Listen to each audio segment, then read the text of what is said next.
आशुतोष वर्मा जी, उत्तर प्रदेश बस छूती हुई ये यात्रा निकल जाएगी तो कोई डील हुई है क्या? वहां पर भारत जुड़ा हुआ है? नहीं चित्रा जी, ये तो गलत बात है। ये कांग्रेस पार्टी का अपना आंतरिक मामला है, वो किस तरीके से कहां से यात्रा निकालना चाहती है। लेकिन ये जरूर है कि विपक्षी एकता के लिए कांग्रेस पार्टी अगर काम कर रही है तो वो सराहनीय कदम है, वो जरूर करे। और पद यात्रा करनी चाहिए। पद यात्राओं का बहुत महत्व रहा है इस देश की राजनीति में, चाहे वो चंद्रशेखर जी ने की हो, चाहे आडवाणी जी ने भी की हो, चाहे किसी ने भी की हो। और मुझे लगता है कि इसका सम्मान करना चाहिए कि अपनी जनता से सीधे रूबरू होकर अगर कोई नेता मिलता है तो वो एक सराहनीय कदम होता है भारतीय राजनीति में।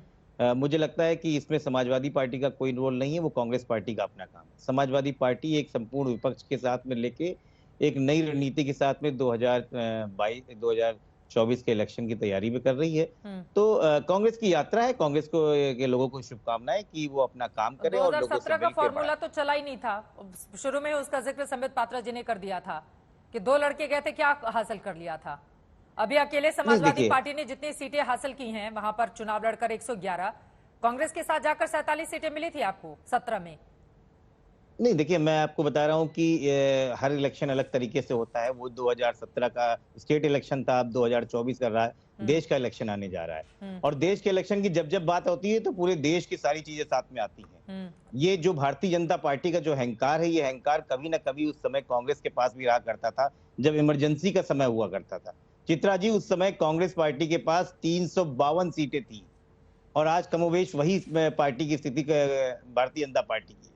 और मात्र 2 महीने के बड़े आंदोलन पे जेपी, जिसका नाम लेते हैं हम लोग, लोक नायक जयप्रकाश के आंदोलन के बाद में जनता पार्टी की सरकार बनी थी। और हमको याद है कि 292 सीट के साथ में उत्तर प्रदेश में 85 की 85 सीटें जनता पार्टी को दी थी।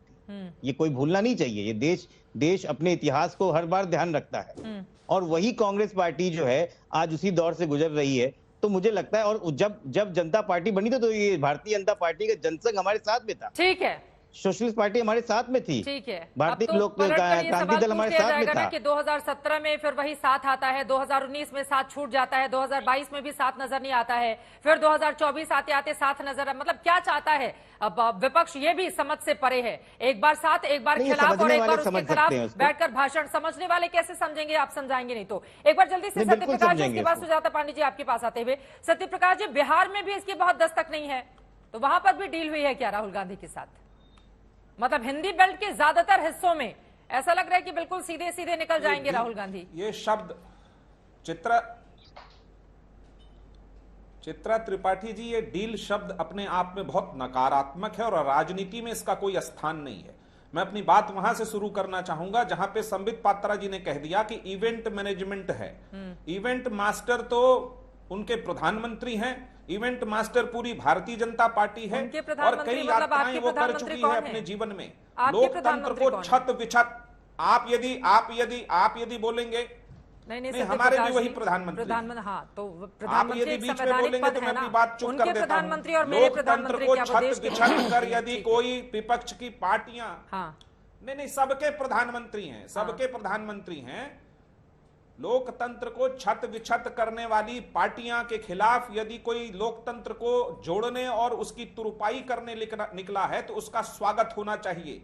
ये यात्रा सिर्फ ये नहीं होता कि कोई व्यक्ति घूम रहा है, वो व्यक्ति एक दूसरे से दूसरे को जोड़ेगा, क्षेत्र से क्षेत्र को जोड़ेगा। और देश में एक जो माहौल है, भारतीय जनता पार्टी ने नफरत का बीज और जहर का जो बीज बोया, उसके खिलाफ जोड़ो शब्द एक सकारात्मक माहौल का निर्माण करेगा। हर चीज में राजनीति ही नहीं देखी जा सकती और बिना राजनीति के कोई चीज भी नहीं हो सकती। ये बात मैं स्वीकार करता हूं। ये बात सर्वविदित तथ्य है कि विपक्ष की एकता भारतीय जनता पार्टी को नकारा गुजर रही है, तो वो सैटारिकल टोन में सामने आ रही है। उसकी बौखलाहट ये साबित करती है कि कहीं न कहीं विपक्ष की ताकत से वो घबराई हुई है। 303 सीट है उसके पास, लेकिन यदि उसमें सिर्फ 40 सीट कम कर दिया जाए तो उसकी सरकार बनने वाली नहीं है। और ये तमाम विपक्षी नेताओं की जिम्मेदारी है वर्तमान मौजूदा हालात में कि लोकतंत्र के मूल्यों को बचाने, संवैधानिक संस्थाओं को बचाने, विपक्ष की एकता को सामने रखने और सबसे बड़ी बात, जो देश महंगाई और बेरोजगारी की भीषण समस्या से गुजर रहा है, उसको चुनौतीपूर्ण स्वीकार कर इस देश को संभालने के लिए विपक्ष की एकता जरूरत है। यात्रा उसमें कड़ी है, राहुल गांधी जी ने शुरू की है, उसका स्वागत है। उसको बहुत साधुवाद है कि भारत जोड़ो यदि कोई शब्द है तो इससे भारतीय जनता पार्टी को तकलीफ किस बात की है कि कहीं ना कहीं उन्होंने लोकतंत्र को छत और विछत किया है, तो उनको आईना दिखेगा इस यात्रा में, उनका चेहरा बेनकाब होगा और वो जो चेहरा बेनकाब हो रहा है उससे उनको दर्द उठा है। तो हम खुश हैं इस बात से कि कम से कम भारतीय जनता पार्टी को यह समझ में तो आ रहा है कि देश की करीब करीब विपक्षी पार्टियां इस देश को जोड़ने का काम करती है, तोड़ने का काम नहीं करती। सुजाता पांडे जी, मैं आपके पास आऊंगी, लेकिन संबित पात्रा जी उन्होंने सीधे बीजेपी से सवाल पूछे हैं, इसका जवाब दीजिए। वो कह रहे हैं कि तुरपाई का काम अगर कोई बड़ा राजनेता कर रहा है तो इतनी दिक्कत क्यों है बीजेपी को?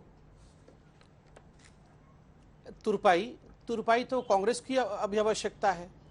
चदरिया में बहुत बड़ा छेद है कांग्रेस के। देखिए उस छेद से कौन कौन निकल गया। ज्योतिरादित्य सिंधिया निकल गए, सुष्मिता देव निकल गई, जयवीर शेरगिल परसों निकले हैं, गुलाम नबी आजाद निकले हैं, कुलदीप बिश्नोई निकले हैं, अश्विनी कुमार निकले हैं, कपिल सिब्बल निकल गए, सुनील जाखड़ निकल गए, हेमंत बिस्वा शर्मा निकल गए, जितिन प्रसाद निकल गए, आरपीएन सिंह निकल गए, हार्दिक पटेल निकल गए और भी बहुत सा अल्पेश ठाकुर निकल गए। तो इतनी बड़ी चदरिया में छेद है, वो तुरपाई नहीं हो रही। ये चले हैं देश की तुरपाई करने के लिए और उसके साथ ये ढोल नगीरा सब लेकर के जेडीयू आरजेडी ये सब भी साथ साथ चलेंगे।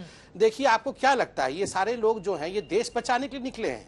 मैं बताता हूं, बिल्कुल मैं यहाँ वहां की बात नहीं कर रहा हूं, हकीकत बता रहा हूं जो जनता सुनना चाहती है। ये गांधी परिवार को लगता था कि ये देश चलाने का काम जो है इन्हीं के परिवार के पास है, इसी को ठेका मिला हुआ है।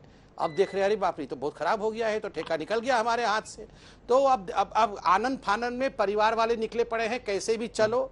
और बाकी देखिए बाकी परिवार वाले और लालू प्रसाद यादव देश जोड़ना चाहते हैं। लालू प्रसाद जी का एक ही मकसद है, हमार दुई ठो बबुआ का की हुई, कि दोनों बबुआ उनके ठीक रहने चाहिए। आपको क्या लगता है मुलायम सिंह यादव जी का मकसद है कि बहुत देश एकदम तरक्की करके न्यूयॉर्क बन जाएगा? उनका एक ही मकसद है कि अखिलेश यादव जी और यादव परिवार ये कैसे सेटल हो जाए।